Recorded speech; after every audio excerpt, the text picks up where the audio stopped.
Fala galera, aqui quem fala é Gabriel Enes, diz pra mim qual é a treta. Agora, pois, ó reis, sede prudentes, deixai-vos instruir, juízes da terra. Servi ao Senhor com temor, alegrai-vos com tremor. Beijai o filho para que ele não se ire, e pereçais no caminho, quando em breve se acender a sua ira. Bem-aventurados todos aqueles que nele confiam. Qual é o papel do Estado? Para que o Estado serve? O Estado deve receber alguma influência da Igreja ou ele é uma instituição autônoma que nada tem a ver com religião? Essas e outras questões nós vamos tratar nesse vídeo. O Salmo 2 que nós lemos no início fala que os reis da terra eles têm que beijar o filho e se prostrar perante o filho, para que ele não se ire. Eu costumo dizer que a obediência a Deus tem consequências e a desobediência também tem as suas consequências.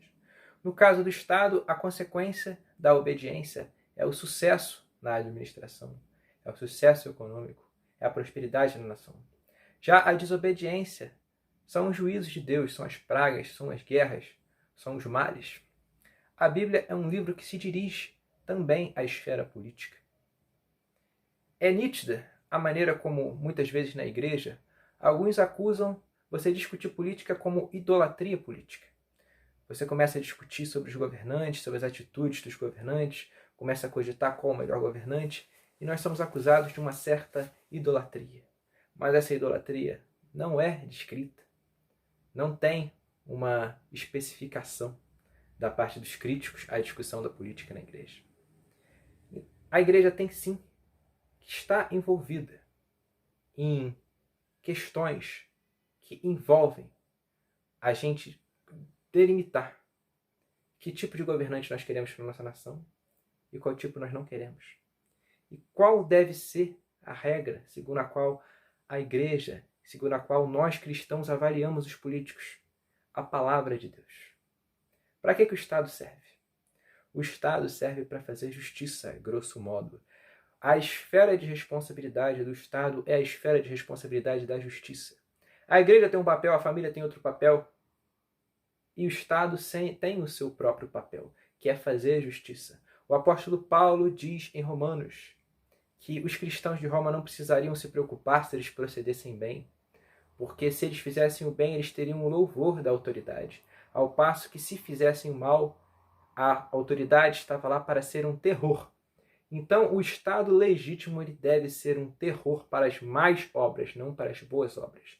Em outras palavras, o cidadão de bem, aquela pessoa que anda conforme os princípios cristãos, não é uma pessoa que há de ser reprimida por um Estado legítimo. Porque os princípios contidos na palavra de Deus prezam pelo amor ao próximo, prezam pela integridade, pela honestidade, características que são estimadas em qualquer contexto. Logo, o Estado tem o dever, a incumbência de fazer justiça. Uma incumbência que a igreja não tem.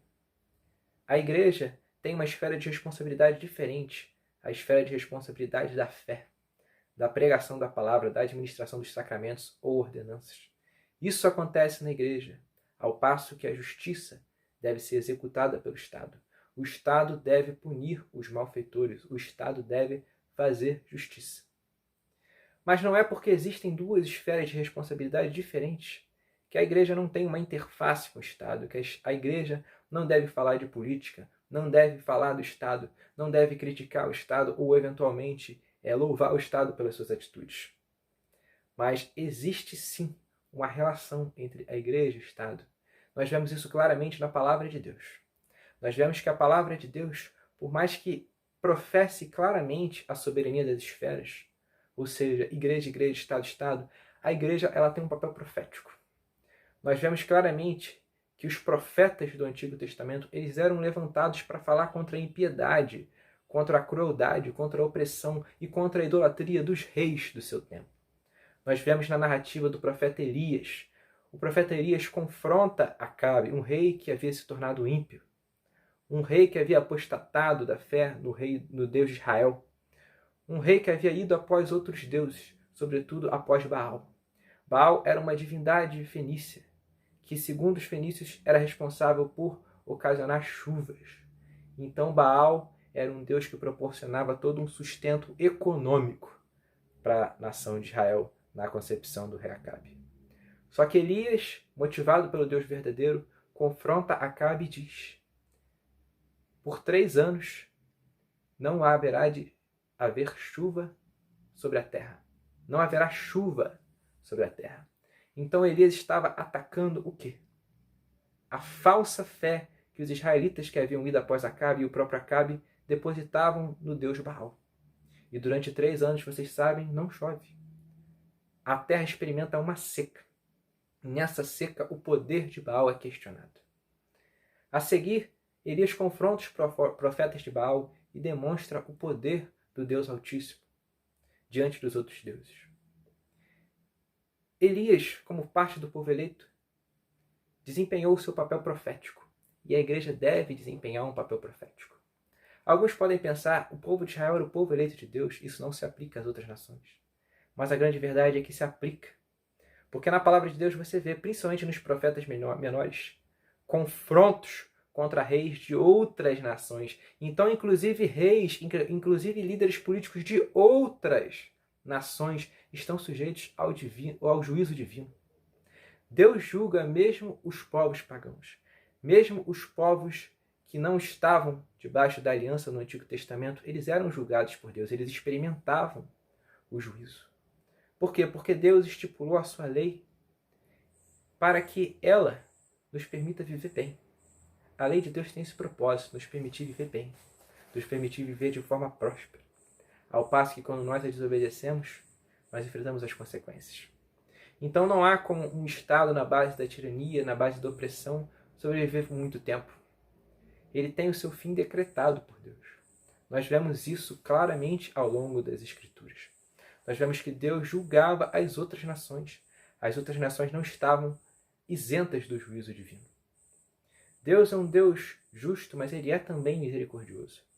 Nós vemos quando Deus faz a sua promessa a Abraão, de que ele haveria de receber uma terra por herança, que o tempo não era aquele. Por quê? Porque a medida da iniquidade dos amorreus ainda não havia chegado ao ponto de que Deus exercesse o seu juízo.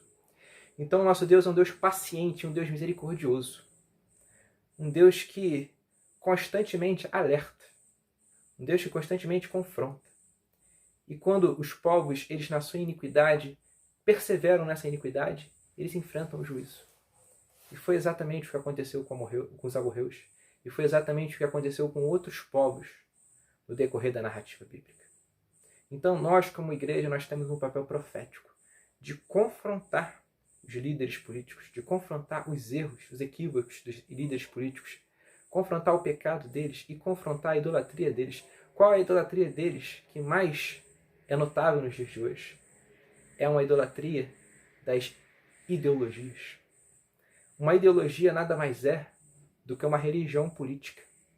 Uma religião política acredita numa salvação política, não uma salvação transcendente, não uma salvação que está além desse mundo, para além desse mundo, mas uma salvação imanente para esse mundo pelas nossas próprias mãos. As ideologias têm um fundamento humanista. Nós precisamos estar muito alertas com relação a isso. São de ideologias que devem os partidos políticos. São a partir de ideologias que agem os agentes políticos. Então nós precisamos sim termos em mente que temos um papel profético contra a opressão, profético contra o pecado e profético contra a idolatria. Uma segunda interface da igreja com o Estado é no campo da influência.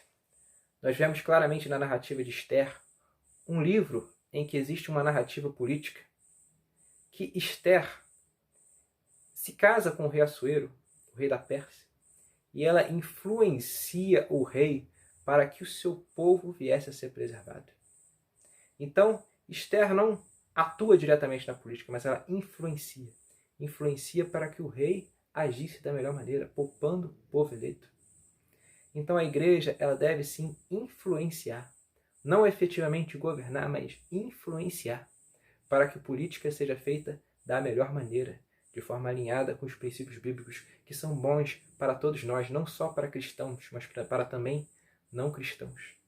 Nós vemos o profeta Jonas, quando ele prega a Nínive, prega uma destruição iminente, que quando ele prega, Nínive se arrepende, e Deus deixa de exercer juízo sobre aquela cidade. Então nós precisamos exercer o papel profético também com essa expectativa do arrependimento, da renúncia ao pecado. E a influência vem para que não chegue a esse ponto, para que as nações, para que os líderes políticos não sofram o juízo divino. Então nós temos essa responsabilidade de fazer a diferença, de sermos sal da terra e luz do mundo, tanto no papel profético quanto na influência. Um forte abraço, não deixem de se inscrever no canal e até a próxima treta.